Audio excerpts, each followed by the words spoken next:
semua, perkenalkan saya Deli Puspita Artamevia. Di sini saya akan mewawancarai satu narasumber dari Ketua Karang Taruna 02 atau bisa disebut Snail Team.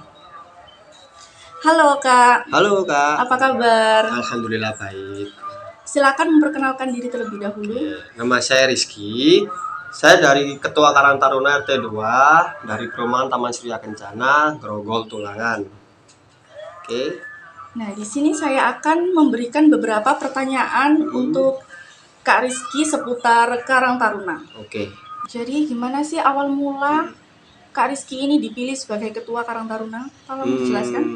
Jadi awal mula dulu saya jadi Ketua Karang Taruna itu karena ketua yang sebelumnya itu masa jabatan sudah habis. Jadi waktu itu saya menjabat jadi wakil, saya naik menjadi Ketua Karang Taruna.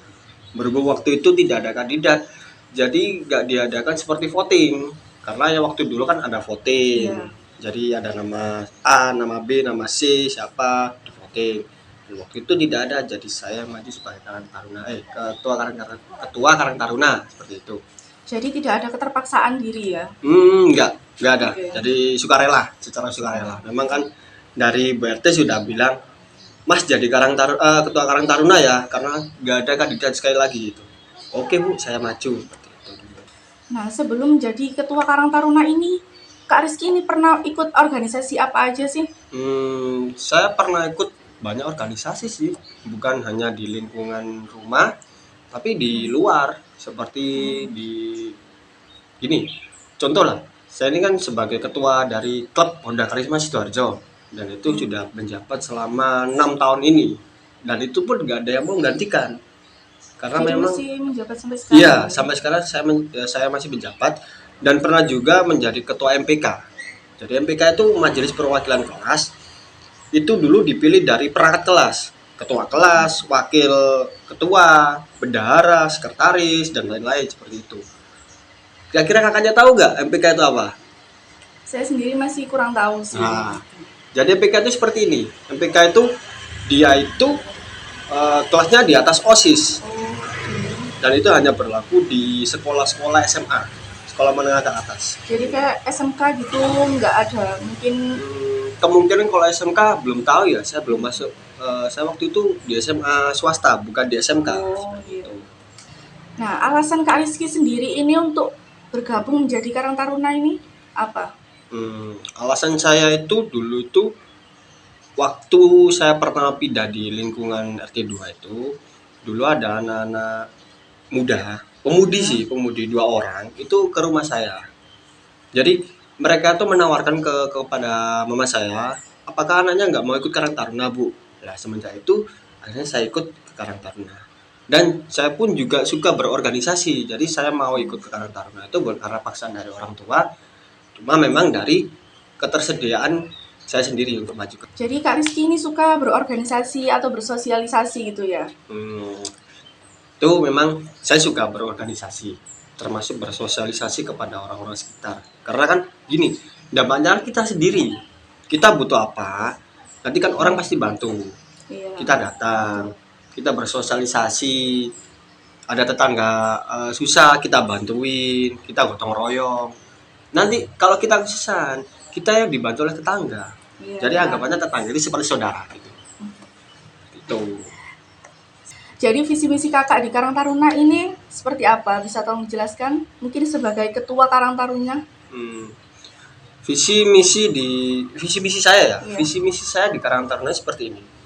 Visi saya itu di Karang Taruna ingin memajukan pemuda-pemudi yang ada di lingkungan sekitarnya. Iya. Jadi yang awalnya itu dia pasif, dia gak mau keluar, dia gak mau berbaur atau bersosialisasi, itu tak ajak semua. Tak ajak bagaimana dia nanti bisa berbaur, dia bisa bersosialisasi, dan juga dia kemungkinan nggak sampai dia itu diam di rumah, jadi nggak kenal siapa-siapa di lingkungan RT seperti itu. Iya, dan kebanyakan anak muda sekarang ya, itu tuh sukanya main HP gitu. Ya kurang lebih seperti itu. Iya. Makanya kita sebagai Karang Taruna itu bergerak untuk apa ya? Lebih memajukan.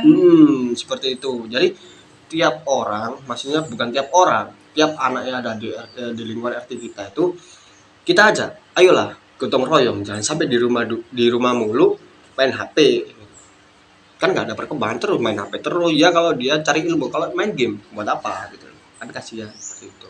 Iya, betul sekali. Nah, hambatan apa aja sih setelah kakak menjabat menjadi ketua Karang Taruna? Hambatan dan kesulitan ya mungkin ya. Iya. Untuk hambatan pertama itu, saya itu menjadi ketua Karang Taruna pertama, kita itu susah untuk mengumpulkan anak-anak untuk rapat. Pertama itu untuk rapat. Nah yang kedua itu, hambatan kedua itu, saya harus bisa menyadarkan anak-anak kesadaran mungkin ya, kalau ada lomba atau ada acara dalam RT atau Pak RT punya hajatan gitu, kita harus bisa menyadarkan mereka gimana caranya mereka itu harus bisa bergerak gitu loh, tanpa koordinasi dari ketua. Jadi punya inisiatif lah gitu, kita mas ada gini mas, apa nggak bergerak gini seperti itu. Jadi hambatan saya masih di situ.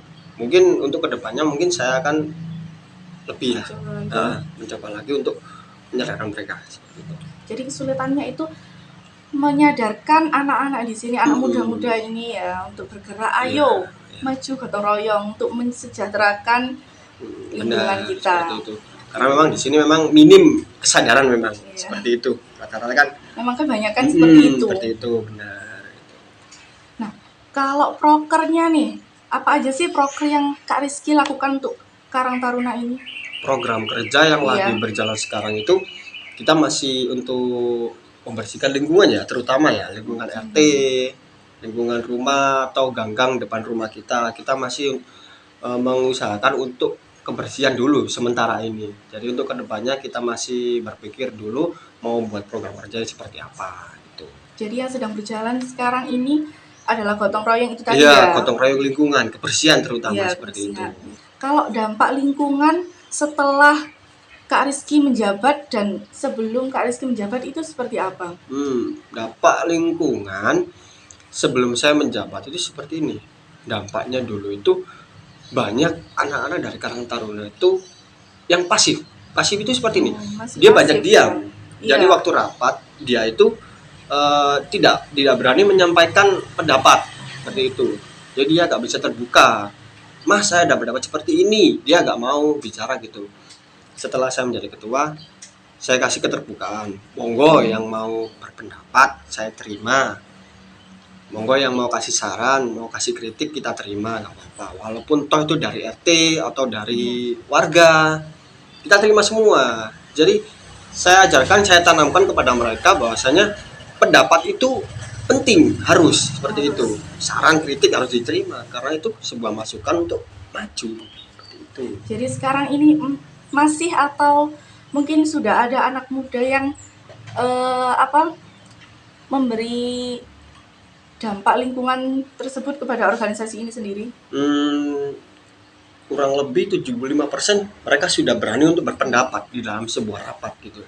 Jadi saya bisa narik kesimpulan bahwasanya kita punya masalah seperti ini, kita punya problem seperti ini. Jadi mereka berpendapat, mas seperti ini, gimana kalau seperti ini?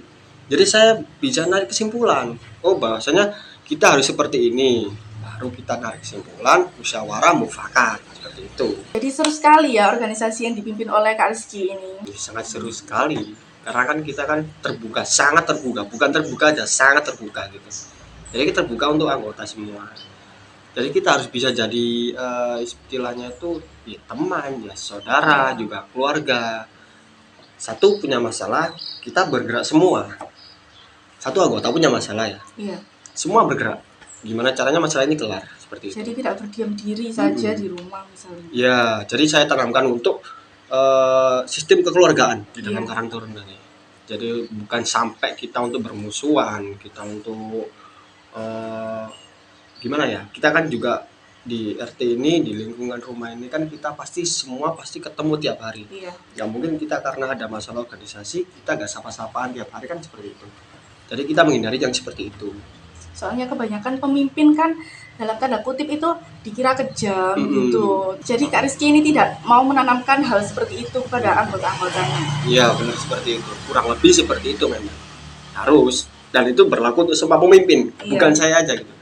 Itu harus ditanamkan untuk semua pemimpin, harus pukul rata. Kalau nggak gitu kita organisasi ini nggak maju.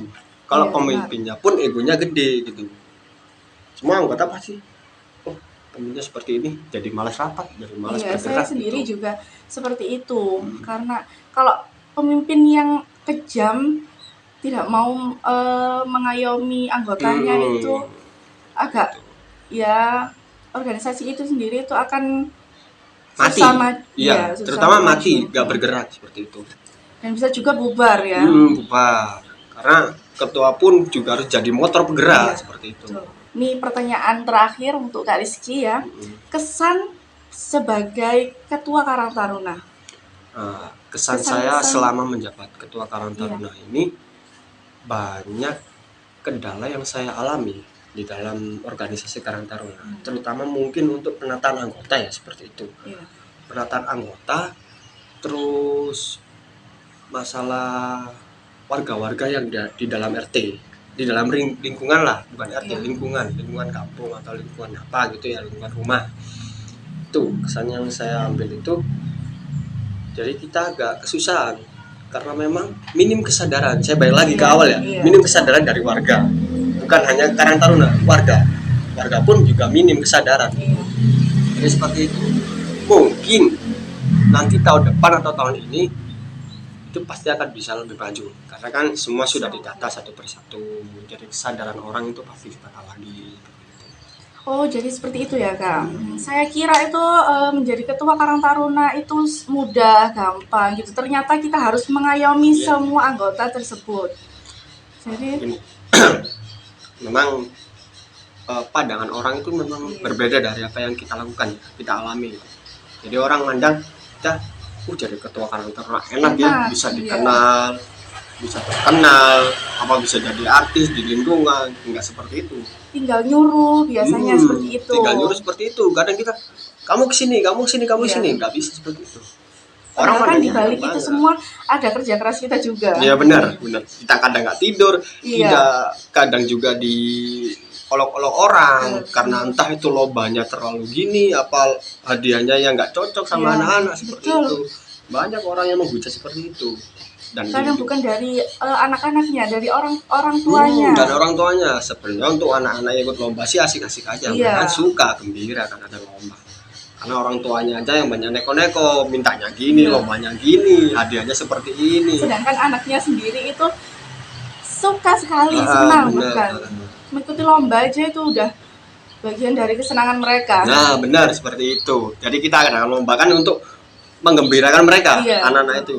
Kan termasuk kan kita juga buat kita juga amal gitu loh. Kita amal, kita kan juga berusaha untuk kita kasih contoh untuk mereka yang ikut lomba itu, bahwa kakak-kakak Karang Taruna seperti ini, enak ya ikut Karang Taruna. Jadi seperti itu kita kasih contoh ke mereka secara tidak langsung. Entah mereka untuk SMP kelas 3 atau SMA kelas 1, kita bisa narik mereka untuk bergabung Karang Taruna. Jadi triknya seperti itu, kurang lebih. Itu bisa jadi tips juga ya untuk pemimpin-pemimpin yang lain. Nah, seperti itu. Jadi kita harus benar-benar bergerak gitu. Karena kan kita yang jadi panutan, kita yang ada di depan sebagai ketua. Jadi kita harus bisa untuk kasih contoh gitu. Dan kita juga harus yang mengontrol mereka. Ya, kita los-losan ya hancur kita organisasi, nggak jalan kita, mati. Bubar sudah. Oke, jadi seperti itu aja pertanyaan dan wawancara dari saya. Terima kasih Kak Rizky sudah bersedia menjadi narasumber dari wawancara saya ini. Oke, sama-sama. Saya juga makasih dari jamu seperti ini. Maaf nggak ada. Iya, nggak apa-apa Mbak, santai aja. Oke, itu tadi wawancara dari kelompok kita bersama Kak Rizky tentang organisasi Karang Taruna. Mohon maaf apabila ada salah kata. Sekian dan terima kasih.